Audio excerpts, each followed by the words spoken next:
Bonjour, on aimerait tout d'abord vous féliciter parce qu'on sait que ce travail, c'est beaucoup de mérite et beaucoup d'investissement. Du coup, on est là aujourd'hui pour vous poser des questions sur votre travail, car à l'école, on fait un journal avec notre professeur. On fait plusieurs interviews, on va avoir aussi plusieurs pièces de théâtre hors dehors scolaire. Tout d'abord, comment est né ce projet?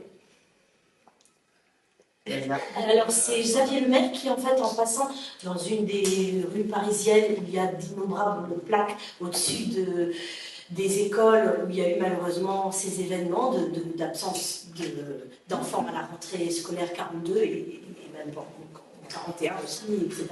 Il a vu ces plaques, il s'est interrogé, il s'est renseigné, il a lu des bouquins et il a eu envie d'écrire sur l'absence justement des enfants après la rafle du Val-d'Hiv qui avait lieu le 16 et 17 juillet. Et donc ça voulait dire que septembre 42, il y avait des centaines de classes vides dans tout Paris. Il a eu envie d'écrire le point de vue de ces instituteurs, des directeurs d'école, et aussi par rapport à l'absence des enfants juifs, et voir comment réagissaient les maîtresses encore présentes avec ces classes vides. Et aussi parce que Pierre-Olivier Scotto, un des deux auteurs, avait son papa qui était directeur d'école. Donc il a eu envie aussi de rendre hommage aux instituteurs, de rendre hommage quelque part à son père.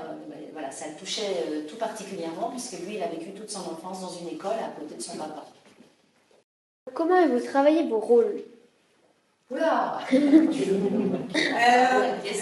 Après, chacun fait à sa sauce. Il y a le travail tous ensemble sous l'œil du metteur en scène avec lequel on parle, voilà, pour nourrir le personnage qui lui nous apporte énormément d'éléments. Puis après, il y a le travail personnel. On s'est échangé beaucoup de livres, de films, de podcasts,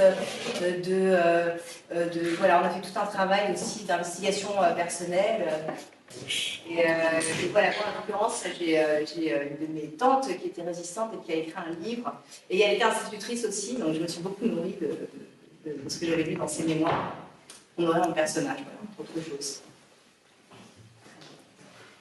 Et on se documente évidemment beaucoup pour comprendre la période, comme vous m'en parliez tout à l'heure. Vous avez appris ça à l'école, nous aussi on a appris ça à l'école, mais ça restait juste comme ça. Et là, il faut essayer de comprendre les gens qui ont vécu cette période. Alors on lit des livres, on regarde des documentaires, et il y a beaucoup de documentaires, beaucoup de témoignages aussi, en ce moment aussi, de gens qui ont été à Auschwitz et tout ça. Donc on se nourrit beaucoup de témoignages et de mémoires de gens et on en fait quelque chose après. Se mettre à leur place. J'ai vu que vous étiez au Festival d'Avignon juillet 2023, du coup, et que Rentrée 42 était déjà au programme du festival. Qu'avez-vous apporté de plus ici à Paris? Avez-vous retravaillé certains passages, défini vos rôles? D'abord, rien à dire. 2023 à Avignon, ça a cartonné, et puis en arrivant à Paris, on n'a pas, à part faire une partie de décor qu'on a dû refaire plus petit, mais sinon on n'a pas coupé quoi que ce soit, on n'a pas changé quoi que ce soit. On a mais on a juste changé l'affiche, mais c'est tout. Qu'est-ce que vous aimeriez qu'on retienne à la fin du spectacle? Quel message? Waouh. Avec l'actualité, on va lancer des fêtes.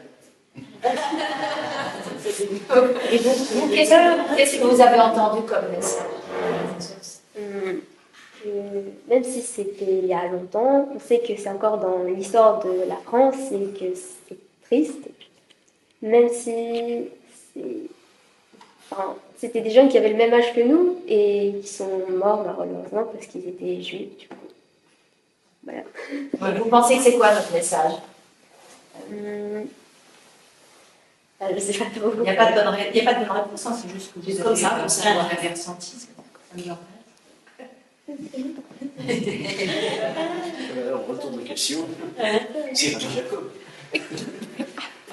Moi, je dirais que c'est l'éducation qui est la plus importante, d'après vous. Oui. Parce que tout se transmet par l'éducation, que ce soit La doctrine des gens, par exemple, comment ils ont grandi, parce que ça les forme et ça fait que soit ils sont du coup conservateurs par rapport aussi à leurs parents, leur environnement, ou sinon ils peuvent, on va dire, sortir de ce cercle vicieux et se rendre compte, chose en voyant les faits, et ça fait un choc aussi. Super. Oui, il y a plein de messages. On voit aussi les choses avec sa vie personnelle, par les spectateurs, chaque spectateur reçoit les choses en fonction de sa vie personnelle aussi. Je pense qu'il y a deux messages assez essentiels qui sont qu'on n'oublie pas ce qui s'est passé. Parce que c'est vrai que tout d'un coup, peut-être qu'on va commencer à oublier, on s'en éloigne, c'était en 1940, c'est pour qu'on n'oublie pas que l'histoire s'inscrive. Et puis l'autre message, c'est que ça ne recommence pas. C'est, je crois, un des deux gros messages, c'est que surtout, on ne recommence pas à faire les mêmes erreurs du passé. Ça, Oui, juste un exemple. Il y a Donald Trump qui vient de dire qu'on va envoyer les gazéliques en Égypte et en Jordanie. Il vient de dire ça cette semaine, comme si on va débarrasser et nettoyer, qui a dit. C'est exactement exactement la même chose. Exactement la même chose. On nettoie. Alors que si ça ne regarde pas, ça continue. Cette semaine. On fait ça. On décide, lui.